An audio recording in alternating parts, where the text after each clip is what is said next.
ಅಧ್ಯಕ್ಷ ಆರ್ ಅಶೋಕ್ ವಿರುದ್ಧ ಮಂಡಿಸಲಾಗಿದ್ದ ಅವಿಶ್ವಾಸ ನಿರ್ಣಯ ಅಂಗೀಕಾರಗೊಂಡಿದೆ. ಸಂಸದ ಶ್ರೇಯಸ್ ಪಟೇಲ್ ಈ ಕುರಿತು ಮಾತನಾಡಿ, ಅವಿಶ್ವಾಸ ನಿರ್ಣಯದಲ್ಲಿ ಸತ್ಯಕ್ಕೆ ಜಯ ಸಿಕ್ಕಿದೆ ಎಂದು ಹೇಳಿದರು. ಒಟ್ಟು 23 ಸದಸ್ಯ ಬಲದ ಪುರಸಭೆಯಲ್ಲಿ ಉಪಾಧ್ಯಕ್ಷೆ ಉಷಾ ಸತೀಶ್ ಅಧ್ಯಕ್ಷತೆಯಲ್ಲಿ ನಡೆದ ಸಭೆಯಲ್ಲಿ ಸಂಸದ ಶ್ರೇಯಸ್ ಪಟೇಲ್ ಸೇರಿದಂತೆ 16 ಕಾಂಗ್ರೆಸ್ ಸದಸ್ಯರು ಅಶೋಕ್ ವಿರುದ್ಧ ಮತ ಚಲಾಯಿಸುವ ಮೂಲಕ ಅವರನ್ನು ಪದಚ್ಯುತಗೊಳಿಸಿದರು. ಪಕ್ಷಕ್ಕೆ ದ್ರೋಹ ಬಗೆದಿರುವುದು, ಸದಸ್ಯರನ್ನ ಒಗ್ಗೂಡಿಸಿಕೊಂಡು ಹೋಗದಿರುವುದು ಹಾಗೂ ಭ್ರಷ್ಟಾಚಾರದ ಆರೋಪಗಳು ಅವಿಶ್ವಾಸ ನಿರ್ಣಯಕ್ಕೆ ಪ್ರಮುಖ ಕಾರಣಗಳಾಗಿವೆ ಎಂದು ಶ್ರೇಯಸ್ ಪಟೇಲ್ ತಿಳಿಸಿದರು. 7.5 ಕೋಟಿ ರೂಪಾಯಿ ನಗರೋತ್ಥಾನದಲ್ಲಿ ಅವ್ಯವಹಾರ ಮತ್ತು ಲೋಕಾಯುಕ್ತಕ್ಕೆ ದೂರು ಸಲ್ಲಿಸಿರುವ ಬಗ್ಗೆ ಸದಸ್ಯ ಶಾಂತಕುಮಾರ್ ಆರೋಪಿಸಿದರು. ಮುಂದಿನ ಅಧ್ಯಕ್ಷರ ಆಯ್ಕೆಯನ್ನ ಪಾರದರ್ಶಕವಾಗಿ ಮಾಡಲಾಗುವುದು ಎಂದು ಶ್ರೇಯಸ್ ಪಟೇಲ್ ಭರವಸೆಯನ್ನ ನೀಡಿದರು.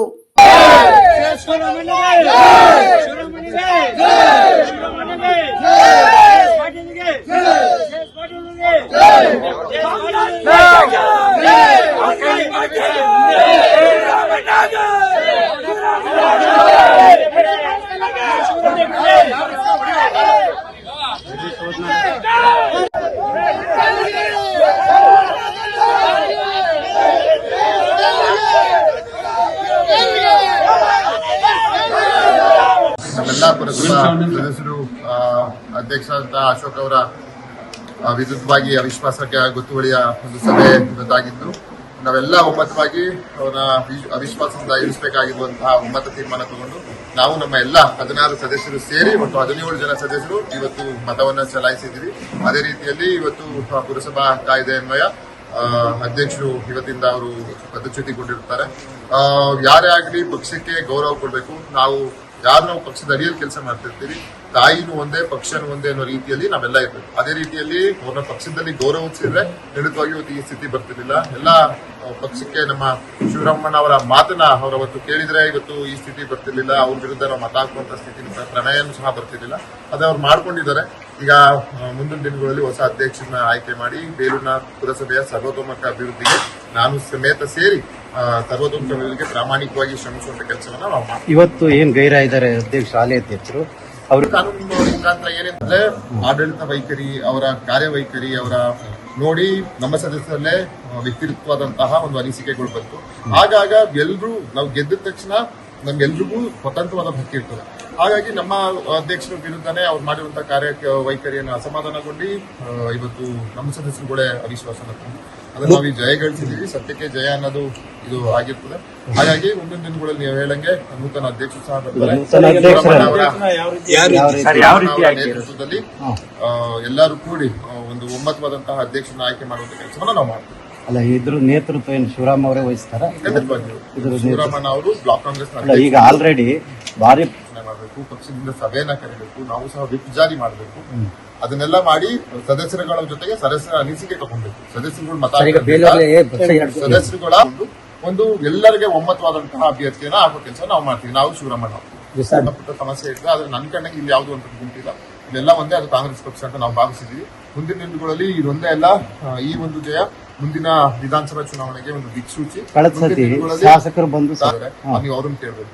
ನಾನ್ ಬಂದು ಕೂತಿದ್ದೆ, ನಾನು ಇರ್ಬೋದು ಅಷ್ಟೇ. ನಾನು ಬಂದಿರೋದು ಇವತ್ತು ನಾನು ಬಂದು ಮತ ಚಲಾಯಿಸಿದ್ದೀನಿ ಅಷ್ಟು ನನಗೆ ಇದೆ. ಸತ್ಯಕ್ಕೆ ಜಯ ಸಿಕ್ಕಿದೆ ಅನ್ನೋದು ನಿಮ್ಗೆಲ್ಲ ಇವತ್ತು ಮನವರಿಕೆ ಆಗಿದೆ ಅಂತ ನಾನು ಅನ್ಕೊಂತೀನಿ. ಪುರಸಭೆಯಲ್ಲಿ ಅಧ್ಯಕ್ಷನ ಪದಚ್ಯುತಿಗೊಳಿಸಿ ಅವಿಶ್ವಾಸ ನಿರ್ಣಯದ ವಿರುದ್ಧ 17 ಮತದ ವಿರುದ್ಧ ಅವರ ವಿರುದ್ಧ ಮತ ಚಲಾಯಿಸಿ ಇವತ್ತು ಅವರು ಅಧ್ಯಕ್ಷ ಹುದ್ದೆಯಿಂದ ಕೆಳಗಿಳಿಸಿದ್ದೀವಿ. ಇವತ್ತು ಪಕ್ಷದಲ್ಲಿ ನಡ್ಕೊಂಡ ರೀತಿ ಜೊತೆ ಎಲ್ಲಕ್ಕಿಂತ ಹೆಚ್ಚಾಗಿ ಬೇಲೂರು ಪುರಸಭೆ ಒಳಗಡೆ ವ್ಯಾಪಕವಾಗಿ ಆಗಿರುವಂತಹ ಭ್ರಷ್ಟಾಚಾರ, ಈ ಭ್ರಷ್ಟಾಚಾರ ಏನು ಮಿತಿಮೀರಿ ಭ್ರಷ್ಟಾಚಾರ ಆಗಿ ಈ ಪುರಸಭೆನೇ ಸೂಪರ್ ಸೀಡ್ ಆಗಂತ ಹಂತಕ್ಕೆ ಬಂದ್ಬಿಡ್ತು ಅನ್ನೋ ಆತಂಕ ನಮಗೆಲ್ಲ ಹೊರಟಾಗಿತ್ತು. ಅಂತ ಭ್ರಷ್ಟ ಅಧ್ಯಕ್ಷನ ಇವತ್ತು ಇಳಿಸಿರೋಂತ ಅದು ಹೆಮ್ಮೆ ಇದೆ ನಮಗೆ. ಇವತ್ತು ಅಧಿಕಾರ ಯಾರೇ ಮಾಡಲಿ, ಅಧಿಕಾರ ಮಾಡಬೇಕಾದ್ರೆ ಎಲ್ಲರನ್ನೂ ವಿಶ್ವಾಸ ತೆಗೆದುಕೊಂಡು ವಿಶ್ವಾಸಪೂರ್ವಕವಾಗಿ ನಗರದ ಎಲ್ಲ ಸದಸ್ಯರುಗಳಿರ್ಬೋದು, ಜನತೆ ಇರ್ಬೋದು, ಎಲ್ಲ ಪ್ರಗತಿಪರರು, ಪತ್ರಕರ್ತರು ಇರ್ಬೋದು, ಎಲ್ಲರನ್ನೂ ವಿಶ್ವಾಸ ತಗೊಂಡು ಅಧಿಕಾರ ಮಾಡಬೇಕಾಯ್ತು. ಆದ್ರೆ ಈ ಪುರಸಭೆ ಅಧ್ಯಕ್ಷ ಆಗಿದ್ದಂತ ಅಶೋಕ ದರ್ಪ ದೌರ್ಜನ್ಯದಿಂದ ಬೌನ್ಸರ್ಗಳನ್ನ ಇಟ್ಕೊಂಡು ರೌಡಿಸಂ ತರ ಅಧಿಕಾರ ಮಾಡಿ ಪುರಸಭೆ ಒಳಗಡೆ ಕಾನೂನನ್ನ ಮೀರಿ ಯಥೇಚ್ಛವಾಗಿ ಬಿಲ್ಗಳು ಅಥವಾ ಪುರಸಭೆ ಒಳಗಡೆ ಯಾವುದೇ ಸಾರ್ವಜನಿಕ ಕೆಲಸ ಕಾರ್ಯಗಳಾಗಬೇಕಾದ್ರೆ ಅಧಿಕಾರಿಗಳ ಹತ್ರ ಇದ್ದ ಫೈಲ್ಗಳನ್ನ ಕಿತ್ಕೊಂಡಾಗ ಅವ್ನ ಚೇಂಬರ್ ಒಳಗೆ ಇಟ್ಕೊಳ್ಳೋಂಥದ್ದು, ದೌರ್ಜನ್ಯ ಮಾಡೋಂಥದ್ದು, ಅಧಿಕಾರಿಗಳನ್ನ ಬೆದರಿಸಂತದ್ದು ಇಂಥ ವ್ಯಾಪಕವಾಗಿ ಪುರಸಭೆಗಳಲ್ಲಿ ನಡೆದಿತ್ತು. ಸಾರ್ವಜನಿಕರ ಕೆಲಸ ಕಾರ್ಯಗಳು ಸಕಾಲದಲ್ಲಿ ಯಾವ ಕೆಲಸ ಕಾರ್ಯಗಳು ಕೂಡ ಆಗ್ಲಿಲ್ಲ. ಯಾವುದೇ ಒಂದು ಖಾತೆ ಬದಲಾವಣೆ ಇರ್ಬೋದು, ಒಂದು ಸ್ವತ್ತು ಇರ್ಬೋದು, ಅಥವಾ ಸಾರ್ವಜನಿಕರಿಗೆ ಯಾವುದೇ ಒಂದು ಬರ್ತ್ ಸರ್ಟಿಫಿಕೇಟ್, ಡೆತ್ ಸರ್ಟಿಫಿಕೇಟ್ ಇರ್ಬೋದು, ತಿಂಗಳಾನ್ಗಟ್ಲೆ ಅಲ್ಲಿಯ ಸ್ಥಿತಿ ಪುರಸಭೆ ಒಳಗಡೆ ಆಗಿತ್ತು. ಬರೀ ಭ್ರಷ್ಟಾಚಾರ. ಯಾವುದೇ ಕೆಲಸ ಕಾರ್ಯಗಳಿಗೆ ಬಂದ್ರು ಆ ಅಧ್ಯಕ್ಷನ ಗಮನಕ್ಕೆ ತಂದು ಭ್ರಷ್ಟಾಚಾರಕ್ಕೆ ಕುಮ್ಮಕ್ ಕೊಡುವಂತ ಕೆಲಸಗಳು ಪುರಸಭೆ ನಿರಂತರ ಆಗ್ತಿತ್ತು. ಅದಕ್ಕೆ ಇವತ್ತು ಮುಕ್ತಿ ಸಿಕ್ಕಿದೆ. ಸಾರ್ವಜನಿಕರ ಕೆಲಸ ಸರಾಗವಾಗಿ ಪುರಸಭೆ ಒಳಗಡೆ ನಡೆಯಬೇಕು ಅನ್ನೋದು ನಮ್ಮ ಉದ್ದೇಶ. ಅವತ್ತು ಕೂಡ ಹೇಳಿದ್ರಿ ಈ ಭ್ರಷ್ಟಾಚಾರ ಅವರಿಗೆ ಕೊಡಿ, ಈ ಲೆಟರ್ ನಿಮ್ಗೆ ಕೊಡ್ತೀನಿ. ಇವತ್ತು ಸಭೆ ಇರೋದ್ರಿಂದ ತಂದಿಲ್ಲ. ಲೆಟರ್ಗೆ ಎಲ್ಲ ವ್ಯಾಪಕವಾಗಿ ಯಾವ್ಯಾವ ಭ್ರಷ್ಟಾಚಾರ ಆಗಿದೆ, ಯಾವ್ಯಾವ ಬಿಲ್ ಆಗಿದಾವೆ, ಯಾವ್ಯಾವ್ದು ಸುತ್ತೋಲೆಗಳ ವಿರುದ್ಧವಾಗಿ ಬಿಲ್ಗಳನ್ನ ಮಾಡಿದರೆ ಯಾವುದೇ ಬಿಲ್ಗಳನ್ನ ಕೊಡಬಾರದು ಅಂತ ಜಿಲ್ಲಾಧಿಕಾರಿಗಳಿಗೆ ಮನವಿ ಕೊಟ್ಟು ಬಂದಿದ್ದೀವಿ. ಯಾವುದೇ ಒಂದು ಟೆಂಡರ್ ಆಗಬೇಕು ಅಂದ್ರು, ಯಾವುದೇ ಒಂದು ವರ್ಕ್ ನಡೀಬೇಕು ಅಂದ್ರೂ ಪುರಸಭೆ ಒಳಗಡೆ ಸಭೆ ಒಳಗಡೆ ಅದನ್ನ ವಿಷಯನ ಮಂಡಿಸಿ ಅದನ್ನ ಚರ್ಚೆ ಮಾಡಿ ಅನುಮತಿ ತಗೊಂಡು ಆಮೇಲೆ ಈ ಪ್ರೊಕ್ಯೂರ್ಮೆಂಟ್ ಅಲ್ಲಿ ಟೆಂಡರ್ ಕರೆದಿ ಮಾಡಬೇಕು. ಯಾವುದೇ ಪ್ರೊಸೀಜರ್ ಇಲ್ಲದೆ ಗಾಳಿಗೆ ತೂರಿ ಯಥೇಚ್ಛವಾಗಿ ಇವತ್ತು ಭ್ರಷ್ಟಾಚಾರ ನಡೆದಿದೆ. ಶಾಸಕರು ಕೂಡ ಈ ಭ್ರಷ್ಟಾಚಾರಕ್ಕೆ ಬೆಂಬಲ ಕೊಟ್ಟಿದ್ದಾರೆ. ಯಾಕೆ ಅಂದ್ರೆ ಅವತ್ತು ಈ ಭ್ರಷ್ಟವನ್ನ ಉಳಿಸ್ಕೊಳ್ಳೋಕ್ಕೋಸ್ಕರ ರಾತ್ರಿ 6 ಗಂಟೆ ಶಾಸಕರು ಇವತ್ತು ಪುರಸಭೆಯಲ್ಲಿ ಕುತ್ಕೊಂಡ್ರು. ಇವತ್ತು ಅವರ ರಾಜಕೀಯ ಬೆಳೆ ಬೇಯಿಸ್ಕೊಳ್ಳೋಕ್ಕೋಸ್ಕರ, ಶಿವರಾಮಣ್ಣನ ವಿರುದ್ಧ ಎತ್ಕಟ್ಟಕ್ಕೋಸ್ಕರ, ಶಿವರಾಮಣ್ಣನ ವೈಯಕ್ತಿಕವಾಗಿ ತೇಜೋವಧೆ ಮಾಡಿಸಕ್ಕೆ ಅವ್ರನ್ನ ಬಳಸ್ಕೊಂಡು ಇವತ್ತು ಬಿಟ್ಟಿದ್ದಾರೆ. ಇವತ್ತು ಕಾನೂನು ಎಲ್ಲರಿಗೂ ದೊಡ್ಡದು ಅನ್ನೋದನ್ನ ಇವತ್ತು ಹೈಕೋರ್ಟ್ ಸಾಬೀತು ಮಾಡಿದೆ. ಕಾನೂನು ಅವತ್ತು ಸಭೆ ನಡೆದಿಲ್ಲ, ಸಭೆ ಮುಂದಾಕಿದರೆ ಅಂತ ಕೂಡ ಪತ್ರಿಕೆಗಳ ಹೇಳಿಕೆ ಕೊಟ್ಟು ಸಭೆ ನಡೆದಿದೆ, ಅವಿಶ್ವಾಸದಲ್ಲಿ ನಮ್ಗೆ ಗೆಲುವಾಗಿದೆ ಅಂತ ಕಾನೂನು ಜ್ಞಾನ ಇಲ್ದಂಗೆ ನಡ್ಕೊಂಡ್ರು ಶಾಸಕರು. ಆದ್ರೆ ಹೈಕೋರ್ಟ್ ಇವತ್ತು ಆ ಸಭೆ ಮುಂದಾಕಿರೋ ಸಭೆ ನಡೆಯಬೇಕು ಅನ್ನೋದನ್ನ ಎತ್ತಿಡಿದಿದೆ. ಇವತ್ತು ಶಾಸಕರು ಈಗಲಾರು ಕೂಡ ಕಾನೂನು ಚೌಕಟ್ಟಿನಲ್ಲಿ ಕೆಲಸ ಮಾಡಂತ ಕೆಲಸಗಳನ್ನ ಮಾಡ್ಲಿ, ಕಾನೂನು ತಿಳ್ಕೊಂಡಾರ ಮಾಡ್ಲಿ. ಸುಮ್ನೆ ಅವ್ರ ಮನಸ್ಸಿಗಿದ್ದಂಗೆ ಅವರ ಮನಸ್ಸಲ್ಲಿರೋಂಥದ್ದು ಕಾನೂನು ಇರಲ್ಲ, ತಿಳ್ಕೊಂಡಾರ ಮಾಡ್ಲಿ. ಇವತ್ತು ಏನು ಪುರಸಭೆಯಲ್ಲಿ ಭ್ರಷ್ಟಾಚಾರ ಆಗಿದೆ, ಆ ಭ್ರಷ್ಟಾಚಾರಕ್ಕೆ ಸಂಪೂರ್ಣ ಬೆಂಬಲ ಶಾಸಕರು ಕೊಟ್ಟಿದ್ದಾರೆ. ಇವತ್ತು ಸಾಕಷ್ಟು ವಾರ್ಡ್ಗಳಲ್ಲಿ ರಸ್ತೆ, ಚರಂಡಿ, ನೀರಿನ ವ್ಯವಸ್ಥೆ ತೊಂದರೆ ಇದೆ. ಚೆನ್ನಾಗಿರೋ ರಸ್ತೆಗಳನ್ನ ಕಿತ್ತಾಕ್ ಮಾಡಂತ ಕೆಲಸ ಮಾಡಿದ್ರೆ ಶಾಸಕರು ಮನೆ ಮುಂದೆ ಚೆನ್ನಾಗಿದೆ ರೋಡು, ಆ ರೋಡ್ ನ ಕಿತ್ತಾಕಿ ಹೊಸದಾಗಿ ರೋಡ್ ಮಾಡಂತ ಕೆಲಸ ಮಾಡಿದ್ರೆ ಸಾಕಷ್ಟು ರೋಡ್ಗಳಲ್ಲಿ ಚರಂಡಿ ರಸ್ತೆಗಳಿಲ್ಲದೆ ಜನ ಇವತ್ತು ಮಳೆಗಾಲದಲ್ಲಿ ತಿರುಗಾಡ ವ್ಯವಸ್ಥೆ ಇಲ್ಲದೆ ಗೋಳಾಡ್ತಿದ್ದಾರೆ. ಅದನ್ನ ಬಿಟ್ಟು ಯಾವ್ಯಾವ ಚೆನ್ನಾಗಿದೆ ರೋಡ್ ಇದೆ, ಕಾಂಟ್ರಾಕ್ಟ್ ದಾರನ ಅನುಕೂಲಕ್ಕೋಸ್ಕರ ಪರೋಕ್ಷವಾದ ಭ್ರಷ್ಟಾಚಾರ ಇದು. ಕಾಂಟ್ರಾಕ್ಟ್ ಅನುಕೂಲಕ್ಕೋಸ್ಕರ ಮಾಡ್ತಾರಂತ ಕೆಲಸ. ಇವತ್ತು 7.5 ಕೋಟಿ ಟೆಂಡರ್ ಕೆಲಸದಲ್ಲಿ ಬಹುತೇಕ ಚೆನ್ನಾಗಿರೋ ರೋಡ್ಗಳನ್ನ ಕಿತ್ತಾಕ್ ಮಾಡಂತ ಕೆಲಸಗಳನ್ನ ಮಾಡ್ತಿದ್ದಾರೆ.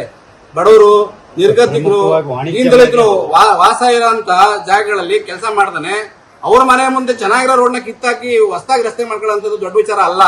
ಸಾರ್ವಜನಿಕರು, ಬಡವರು ಬಂದಿರೋ ಕಡೆ ಕೆಲಸ ಮಾಡಂತ ಕೆಲಸಗಳನ್ನ ಮಾಡ್ಬೇಕಾದ ಶಾಸಕರು. ಆದ್ರೆ ಸದಸ್ಯರನ್ನು ವಿಶ್ವಾಸ ತಗೊಳ್ತಾನೆ. ಎಲ್ಲಿ ಬಡವರು, ದೀನದಲಿತರು ವಾಸ ಇದಾರೆ, ಆ ಕಡೆ ಹಿಂದುಳಿದವರು ವಾಸ ಇದಾರೆ ಅಲ್ಲಿ ಕೆಲಸ ಮಾಡ್ತಾನೆ. ಎಲ್ಲಿ ಇವ್ರ ಮನೆ ಚೆನ್ನಾಗಿರೋ ಜಾಗದಲ್ಲಿ ರಸ್ತೆ ಕೆಲಸಗಳನ್ನ ಮಾಡ್ತಾರೆ.